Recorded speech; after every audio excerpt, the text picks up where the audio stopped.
Te would rather say nyama dwen or no nyame adwen. Ene nyama kwan ene wo no nyame akwan.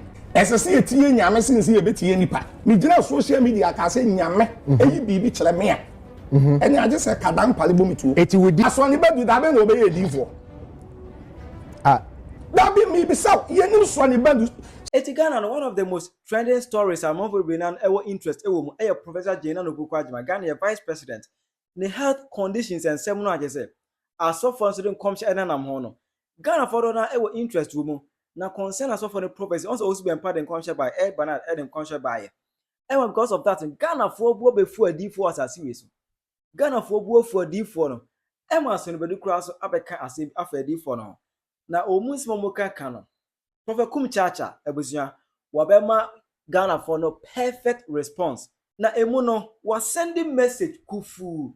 Edi ama Sonnie Badu no wasa bede edi ama Mensah Otabil so Penyah Mensah Otabil ebe kan see we say God is not speaking to people again. It is we be kan nyame say e fake. Sans mo kan no.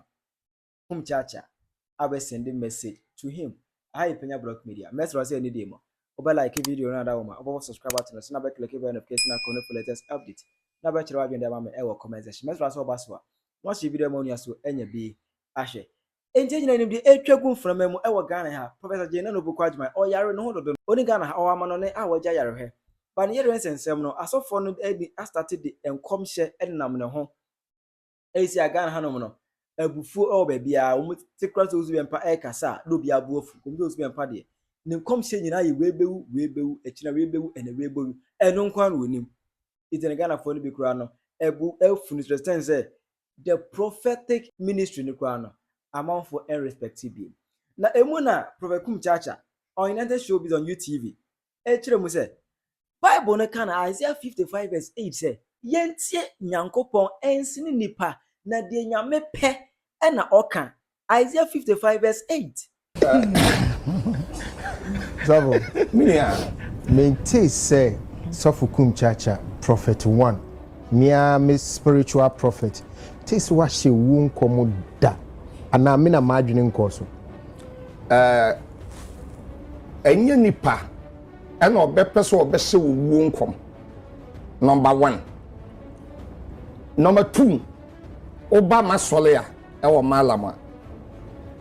Enkom hye bia nyame pese wode fa wo so ba.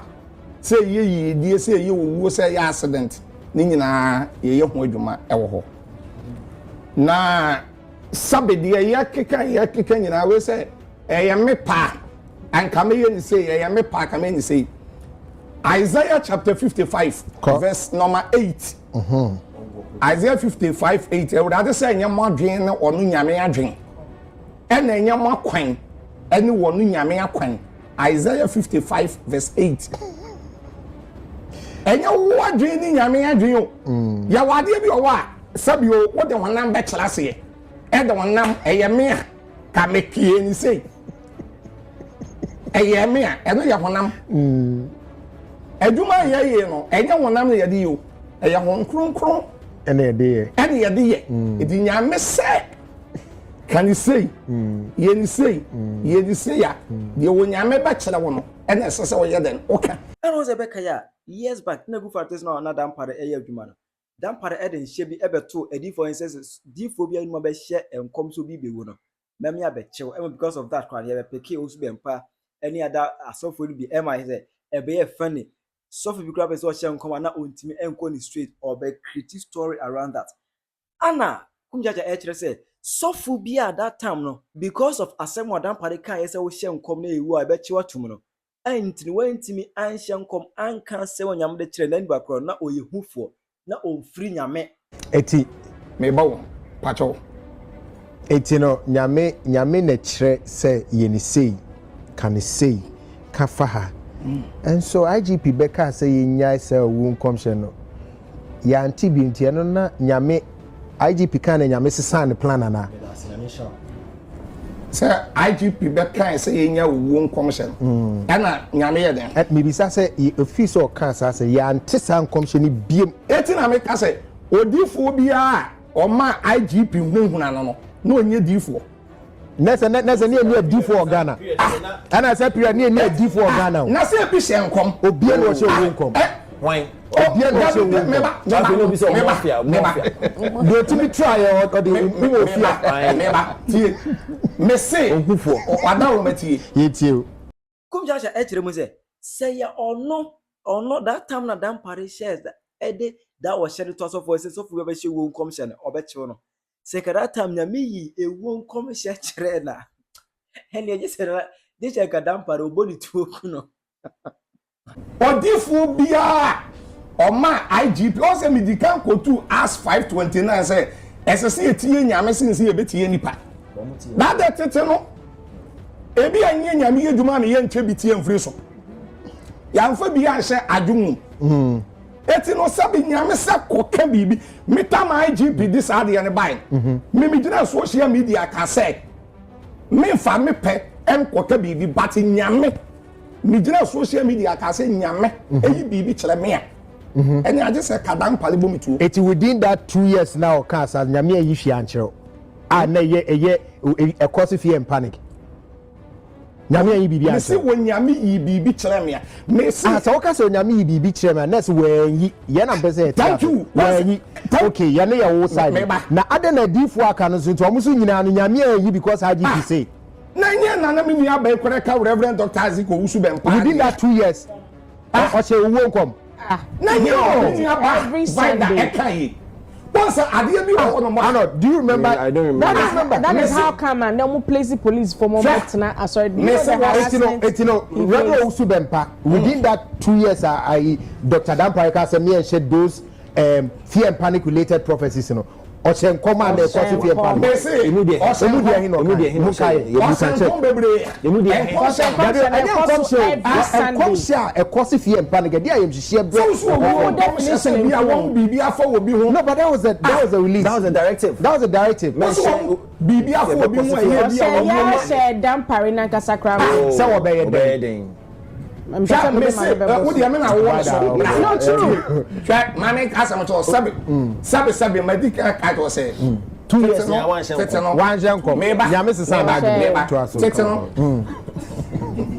o ebi shenko ma yekumu ntwa enti no sabi meme be kan say se nyame yi bibi kura kire me e wo Dampare ho ka mess of Kumchacha meka ba nyame anyi wanyi no entra se me yehufuo what am I say usuro nyame ase usuro nipa sade nyame anyi no nche so yehu na nyame na mu na yehufo do Dampare wanyi ne nchira so yehufuo da bitimase na ede na afe Dampare free wo ya na afe asan starting Dampare free wo na afe sa Dampare wo so no me se adifuo ni bi hye nkom so for one tia sem na see you or say enkom hye edi ayemhyehye ebre busua eno ye twam se mamon hye sankom and indeed 2 years in na mo hye sankom ni bi da han na hye mo be hye sankom na we be win election we be die etina munim sankom so ni nyina na na afi we be wuo sebi mo fanche chief man be wuo and president we be why were you doing that and na me catch was say catch yen Dampare asem na obekan ye no amadifu hu me batie odifu ebo ni hu no ayi odifu a enye nyame honhom na wode honam ena wo hu bibi ena so obeba abeka ebo mu hu ama me madam for yi naje o hye nkoma fa Ghana wo sisa Ghana din kofa wo mofia e wo alata tie me media tie me ye tie papa me say Dampare de no edifu bebre hye nkom even Owusu Bempah na obi hye nkom a eden abetumi no obetumi abonitu dabi eni doctor for ena doctors ya okwa ya na sabe wo yale a ne ya kan kire wo BP wo soro eni e wan hwe yi a say ni say beto ne ade based on diagnosis very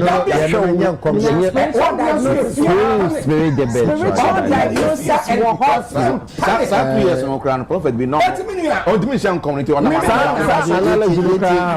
about doctor say we have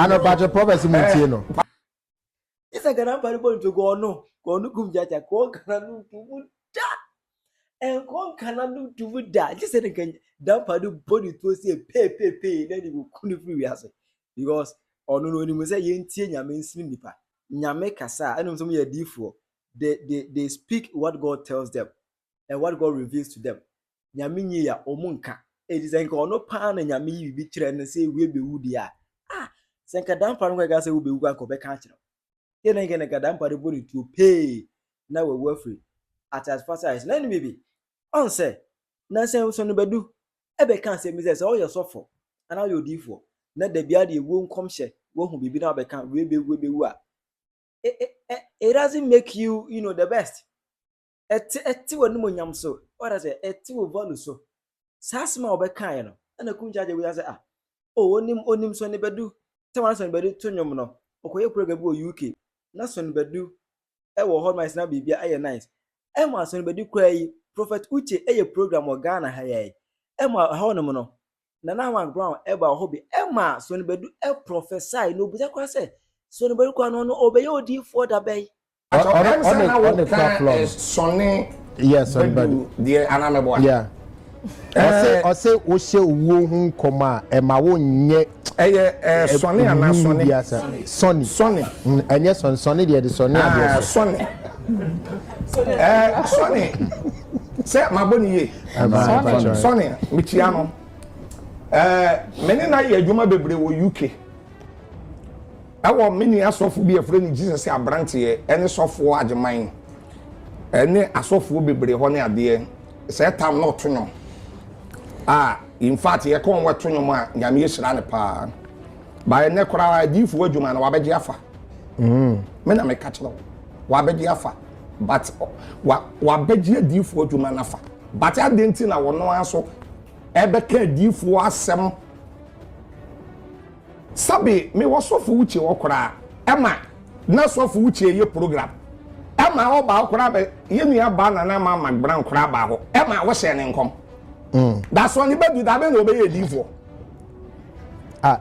da bi mi bi sɛ yɛnim Sonnie Badu sɛ wɔyɛ nwumtuni adena ɔka sɛ da bɛn na ɔbɛyɛ sɛ wɔyɛ nwumtuni na sɛ na tama nyame bɛfrɛ obi deɛ wotumi nkyerɛ masa ɔyɛ nwumtuni a yɛ nyina yɛ nso ɔto nwom so metie nyame tie afrem se sia mahyɛ nkɔm me da se etu sɛ da bɛn na ɔbɛyɛ odifo asɛ etu ɔno sɛ ɔto nwom ɛne nyame afrɛ no sɛ ɔno nso ɛmɛhyɛ nkɔm me wɔ hɔ ama wahyɛ nana ma magbra nkɔm ɛma wahyehyɛ nkɔm bebree sɛ deɛ me ni aba vaida ɛka yi amem ana me ba amem tie me enyama me hu sɛ bi abam sɛ woni nipa na wɔhyɛ ɔmo nkɔm ne ntifie eti wotimi hu sɛ abam ana sɛ wɔhyɛ ɛyi nkɔm ɛyi yɛ papa despite by your friends saying and I know na ɔka vaida ne kan no de me hu yɛ na me kan yeah pastor no ama time no nya nkɔm hyɛ ɛyɛ nkranhyɛ no ɔhyɛ no ɛyi nkranhyɛ no it is obetimi aboy so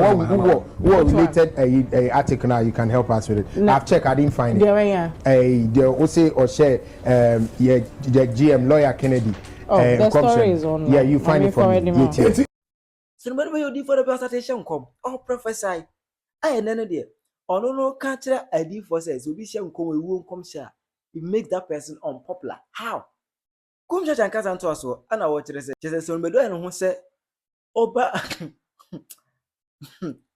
kyerɛ Sonnie Badu ayɛ no ho sɛ ɔba adiifoɔ no a wɔn interior minister kyerɛ sɛ ɔkɔndɛmi amanfoɔ deɛ no nya kwae ɛde promote ɔno ne deɛ wɔn ne sɛ ɛnɛ adifo adwuma ne nkɔmhyɛ adwuma ne paa no ɛm sɛ deɛ wabɛyɛ mu interior minister paa yɛ Sonnie Badu yes but ɔno ne deɛ mu ɔno mom so na ɔnam ayɛ sɛ ɔka adifo asɛm ka di but okay how many times wake okay bebree wɔka but yɛ ɛnumtufoɔ yi nso no ɔno ne obi a adifoɔ paa so wɔ kurom a ɔtae kɔ wɔn nkyɛn kɔ ɛne wɔn kɔ yi adwuma a wɔma ne mic koraa sɛ wɔn to nwom a na wɔde nwom no ato wɔn afei adane nkɔm hyɛ ɛnyɛ no korɛ ɛnyɛ de bia na te saa ɛnyɛ de bia na te saa ɛti adifoɔ na wɔka wɔn asɛm no okay wɔn deɛ na wɔka no ɔka condemn what side now or none of the what page where is the condemnation in your kind? I see you should there should just be an application of wisdom in. So don't make it seem as if say we condemn me. Condemn me a DE and I said a commission.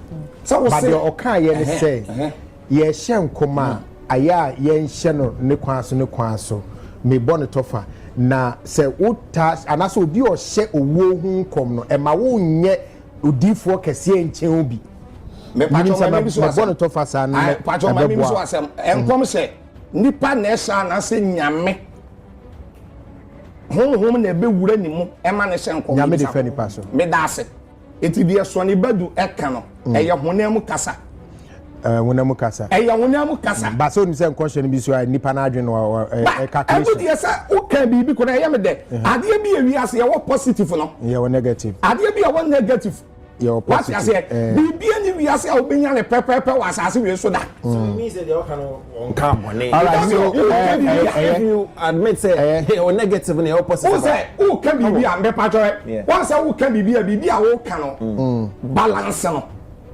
na ka sɛ ebinom so kɔka ebinom dia me ne yawo ni program na ka sɛ ɔmo nyinaa ba wo che so ne dia yɛ ɔkan yɛ a wan ka ebinom o ɔka wan ka ɔmo nyinaa na dabi ba ɔkan ebinom wɔso wan ka sɛ obia ba ɛyɛ sɔfo ɛyɛ na rider ɛde okay for anu si na yɛnkɔ rider na okura yodi for da bay na start yodi for start prophesy eti message there Kumchacha asendi bi pa e de ama Sonnie Badu na Mensah Otabil emrebetwe obeka nsem bi say God doesn't speak to mankind again in this our generation.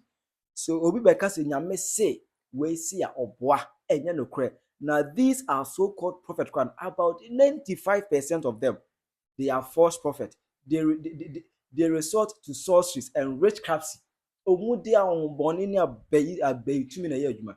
Na nyame enka sentro biabio enumo no Kumchacha abe marching for good abe man the perfect response I was just asofo na omu e kambrofo no eya Ghana fo buo mu sino ya ekatwi ana senior way yes boss asofo na won etese papa video odi kan boy no asofo na ye kambrofo no se kromu ano enkrofo e de won kosoro mo eche won we katwi so we best study the American ya on we can borofo no et say papa video a papa Mensah then e won say nkrofo de won kosoro so far as o ka borofo nko ade but asofo mu claim say omu na chire Bible mu kra no they are very dangerous than ye na ye prophesy ye wo he edifo atrofo de na ya won kan teachers won ya atrofo teachers atrofo acherefo atrofo or you dangerous watching false prophets. Okay. Because we'll be actually when chile be a enya. Who to be kura eko pa Manchester ni patrol. E to me the suwa busuyam and some of the canon. It won't want ya actually for you dangerous. It's by Ghana no Tembiano ya ni see a D4 ya D4 okay me da say a D4 so come mo asa no so kan no so ba no be attack o say omo so church na ebi dangerous o ya we say bi ya she obi owu nkom ama na adwuma a wo ye kra adwuma no kra ye na di why because we be ja vacancy ba negative and positive yeah Arnold Vida so no tumre no ache bia esie kura tumre ni free but e won no kasa Sonnie for say won any IG no handle yeah it's no Sonnie Badu asmo kind or say let this go on record and what target Kennedy or say at Kennedy or say will be a president of Ghana one day. I see it so clear. No sir, congratulate you no my brother on your call to Ghana bar. And Osandi Swazo say you are a man of power. No one can dim your lights. We any prophecy Sonnie Badu Ekafa GM lawyer Kennedy Asante Osel. So what's wrong with that? Also, what's Shannon Komuzu and Shannon Komu?